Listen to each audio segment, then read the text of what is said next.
Neil Kinnock, I mean, it was emotional, wasn't it? Was there a tear in your eye when you were watching it? To be honest, yes. Especially at the end when Keir referred to Vicky and the kids. But obviously it was unavoidably emotional, given all the circumstances. And what was great was, not surprisingly, Keir was very graceful. He was light-footed, which I wish he'd shown more of over the years. Yeah. So does he. And Kemi Badenoch was very well behaved. So the whole of the event had a certain dignity about it, which is welcome. You know, the claim that he made, that he left the country in a better state, is that a bit of a stretch in all honesty? No, it isn't. I mean, he listed achievements. Now, even aficionados, anoraks, like you and me, are not entirely conscious, and this goes for political activists, of the advances that have been made. He listed a lot of them. There's quite a few which are very substantial that he didn't list because of time or whatever. Those advances have either been obscured by absurdities, wrong policies, wrong directions, daft things. Well, like the winter fuel allowance. Winter fuel allowance was one of them. Mandelson was another one. There have been others. Or they've hardly been whispered by what passes for government communications. Right. And so, I mean, I do meetings and fundraisers and whatnot, and part of my shtick now, really, I suppose it is to say at some point in the speech, the following things have occurred.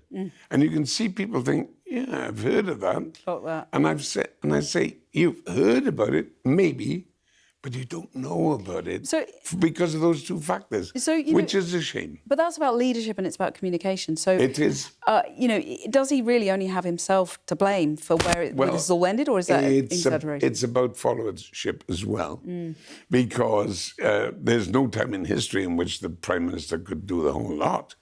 But certainly now, in the era of rolling news, 24-hour communications, snap, snap, snap, everybody wanting instant gratification or instant stimulation. The idea that the Prime Minister could be responsible for all that is complete nonsense, of course.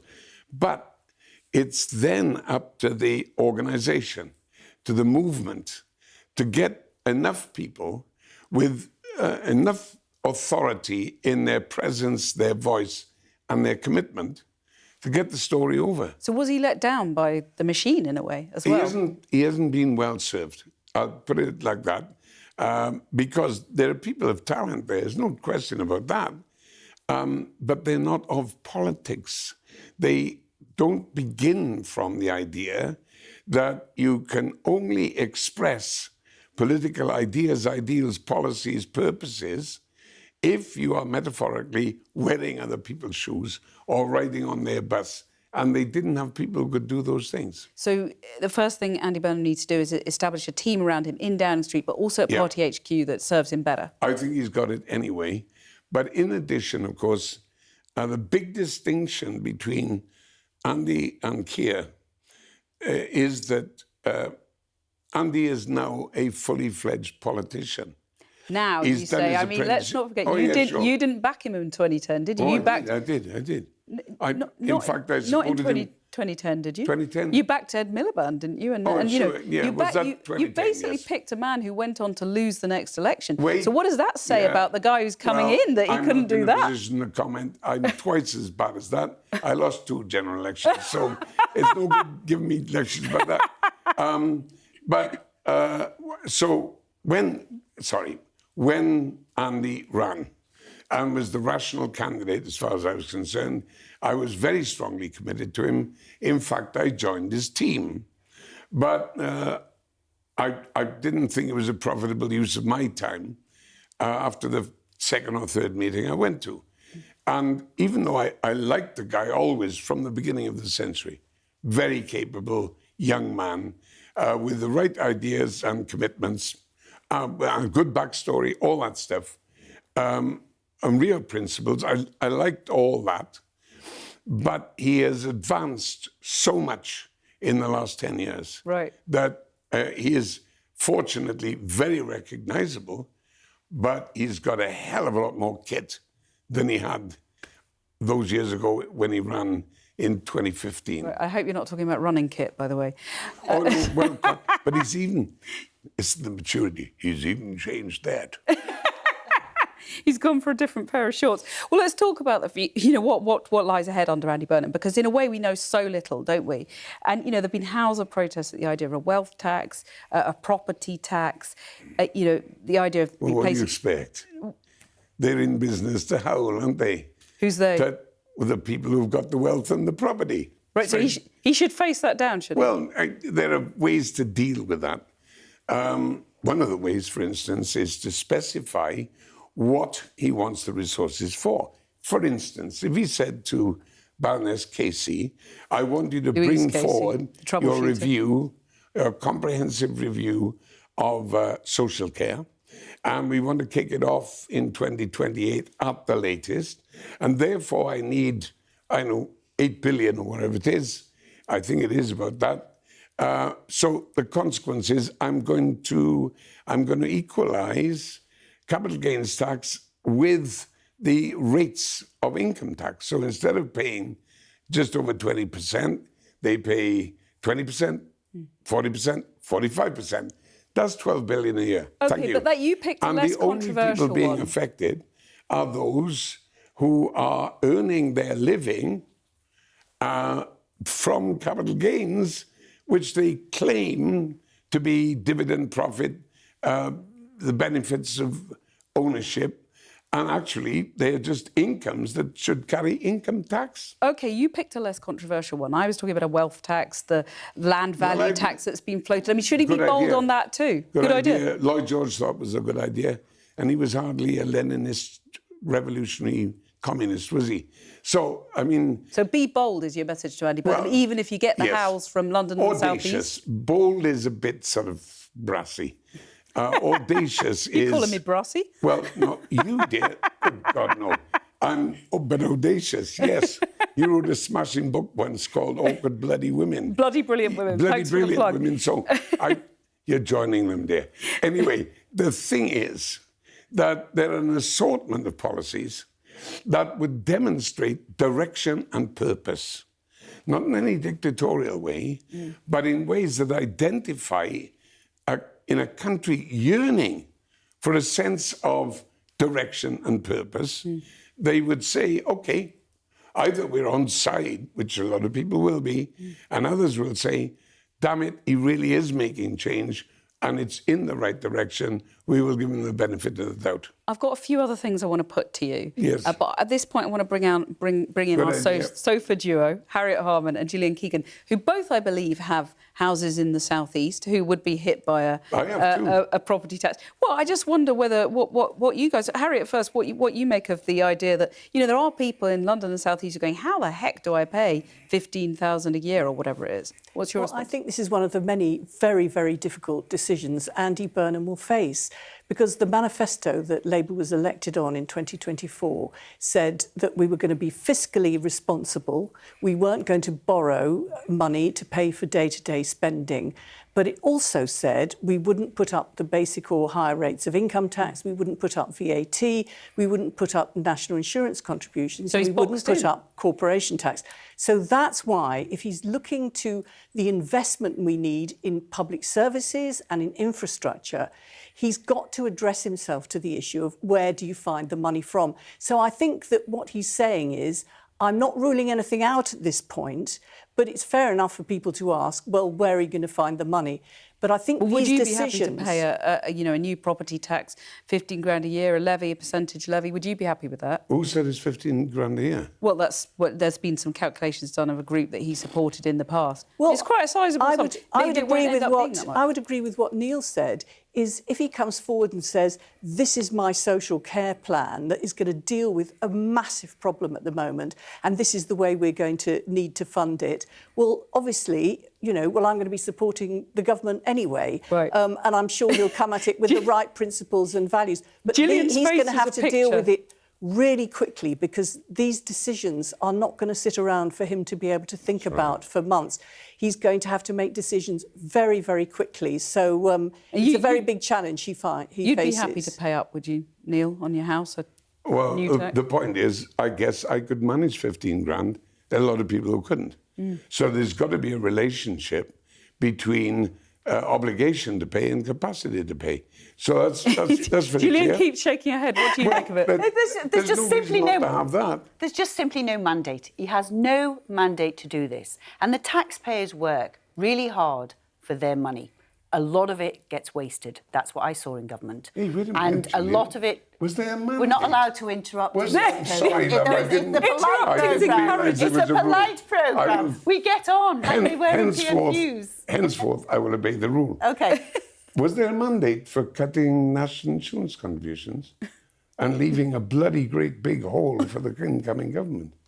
I don't remember that mandate. The actual national insurance contributions had actually gone up to pay for social care.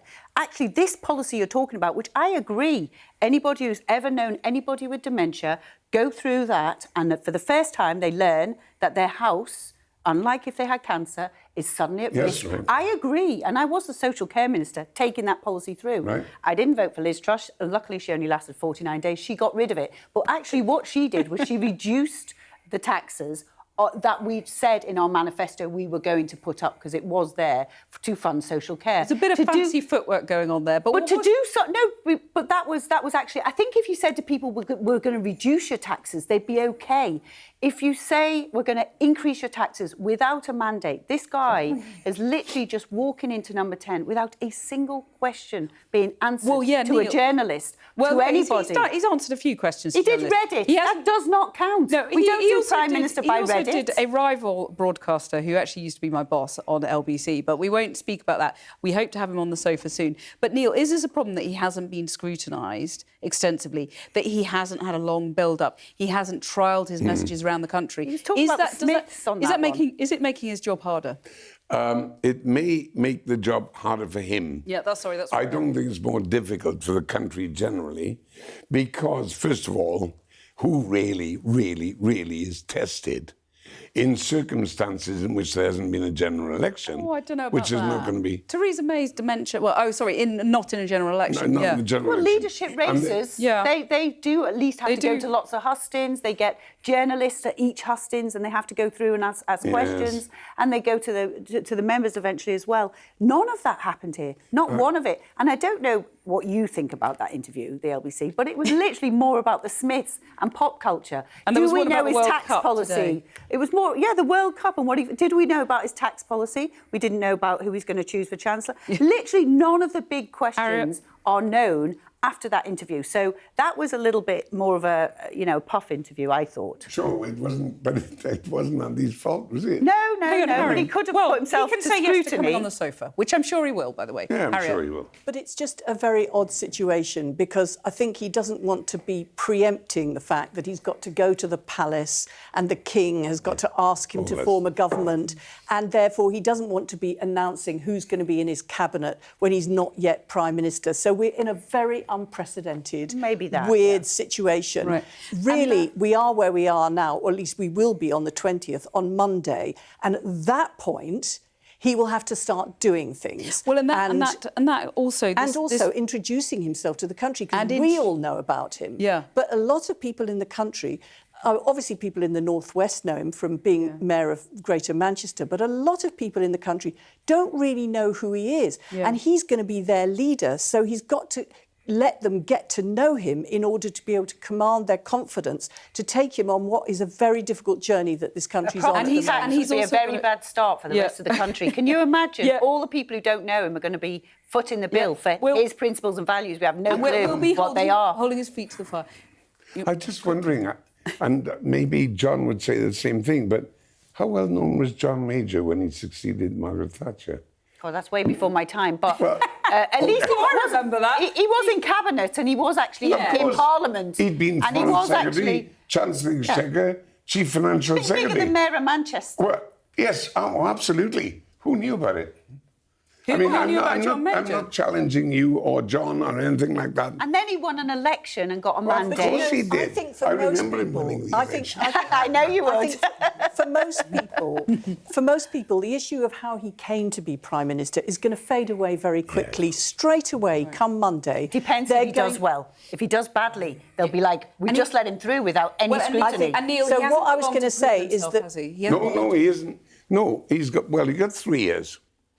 And well, he hasn't got 3 years to prove himself. I mean, he's got like 100 days or whatever. Oh, OK, well, if you want to make those rules and add it into the unwritten British Constitution, help yourself.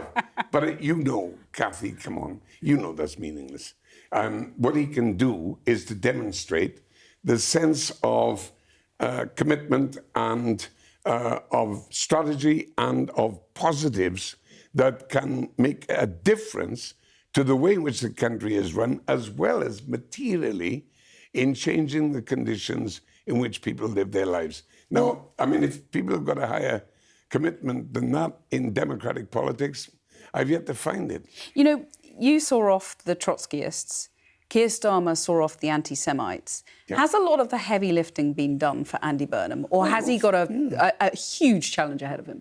Well, Tony Blair was always kind enough to say that he couldn't have been where he was if I hadn't been where I'd been, etc. The best definition of all that is, Roy Hattersley said to me, you made the Labour Party electable, which was a very generous and kind thing to say. And I said, yeah, Tony Blair got it elected. There's a hell of a difference. And yes, the Labour Party has been cleansed of the vileness of anti-Semitism, although there are some people I know damn well are not anti-Semites, but just through sheer vanity wouldn't acknowledge the correctiveness or the correctness of what Keir Starmer was saying, which that's stupid. But anyway, in the end, they're no great loss to us. But if we've got a party that is committed, united, functioning, well-organised, dedicated to victory for the United Kingdom, then Andy's job is made much easier. Right. And I think that's what Keir's left. OK, we're going to let you go in a second, but I just want one final thought on the big match. You're obviously a passionate Welsh rugby fan.